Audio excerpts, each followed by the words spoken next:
Hello, I'm Richard Ridge for BroadwayWorld. Up next for Roundabout Theatre Company is the new musical Scotland, PA, which is based on the popular indie film. It features a score by Adam Gwon, a book by Michael Mitnick, choreography by Josh Rhodes, and direction by Lonny Priceand. It'll open on October 23rd, and we caught up with the company during a break in rehearsal. Oh, everybody's hungry, that's the gospel that they preach. Climbing up a ladder, chasing something out of reach. Only thing I'm chasing is my whiskey with some... I play Mac, who is our version of Macbeth. And he is this zany, stoner, failure-to-launch inventor wannabe who, in our fictional 1975, is the first person on planet Earth to come up with the idea that maybe people could just drive up to a restaurant, reach through a window, grab their food, and drive away. He pitches that to the restaurant owner at the restaurant that he works at, and he hates it. The restaurant owner hates it. So he has a conversation with his wife. He walks through the woods. He meets some mystical stoners who are our take on the, Shakespearean witches. And imbued with this new sense of confidence, he tries again, ends up winning the empire through a series of unfortunate events, and then the entire plot of Macbeth unfolds. Summer's lit up with fireworks, something worth dying for. We don't need a lot, but babe, we could have more.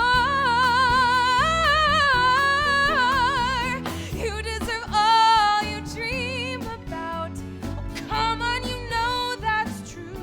The book is hilarious. I think people aren't expecting that, and I know I wasn't based on the source material. And it's really fun and sexy and smart and current, even though it's set in the 70s.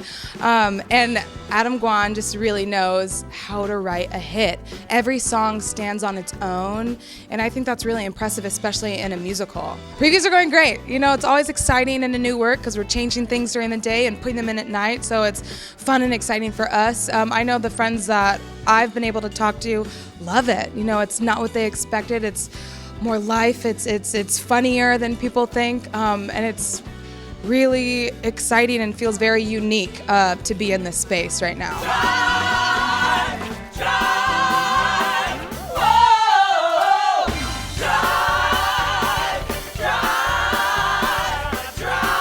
Well, I saw that Lonny Priceand was attached to this project way back in the day during workshops, I think back in March. And so I wanted to make sure I was seen for it. And they originally had me seen for another character, and then Lonny was like, no, I think you should try this one. And then when I tried that one on, it just fit so well. So it was really Lonny. That was the main attraction for me. And then it was a new work, and then it was Adam Gwon, and then I did the workshop and I fell in love with the music and with the story. So yeah, I'm just so happy to be here. Don't need no magic spell Or silk enchanted throne. Great men, just pay attention when a great opportunity comes knocking at their door. I mean, the cool thing about this musical is it really toes the line between comedy and tragedy. It's like, oh, I didn't know Macbeth was in the comedy canon, but it does it really well. So I play Jessie, and she's one of the stoners the stoners in this scenario are the witches. And we sort of live in Mac's head, and we encourage him to do all of the things that he was meant to do, his destiny, which are sort of bad things.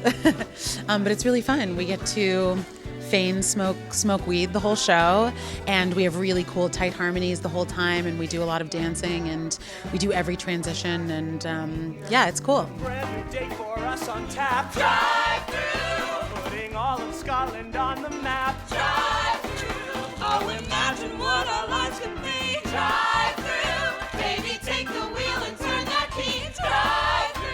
Jill Rafson, who's the Associate Artistic Director at Roundabout, set me up on 3 blind dates with different playwrights because I knew I wanted to find a book writer collaborator for this project. And one of those blind dates was with the playwright Michael Mitnick. And he's the one that actually suggested this film, Scotland, PA, as a possible adaptation that we could do. So he said, watch this movie, let me know what you think. And I fell in love with it, and we just took it from there. As a composer, composer, the era of the 70s was really exciting to me. The film and our musical take place in 1975, and I got to do a deep dive on the music of that era, which I thought was so vibrant and diverse and really theatrical. And so I had so much fun exploring the palette of the 1970s for this piece. Fell for all that daydream stuff. But funny how one cigarette tips the scale, and what we've got, it's not enough. It's super exciting. It's the first time we've gotten to do it with a paying audience. So you sit there and you get thrilled when something clicks in and works.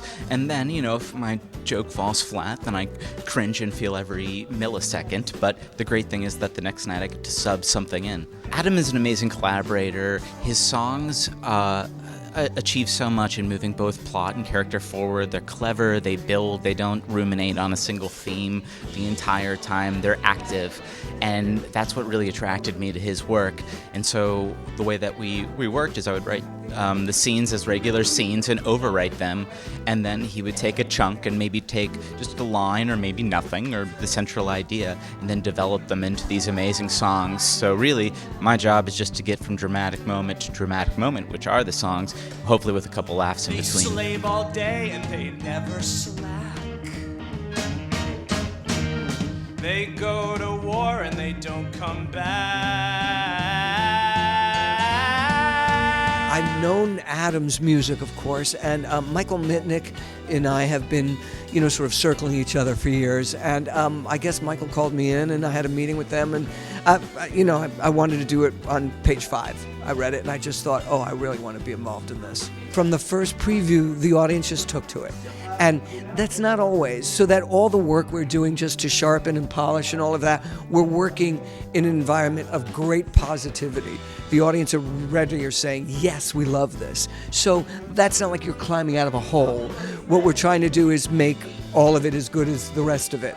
And so it's been exciting. It's exhausting, we're here, I'm here 14 hours a day, and I'm no kid, so I'm feeling it, but I'm having a great time.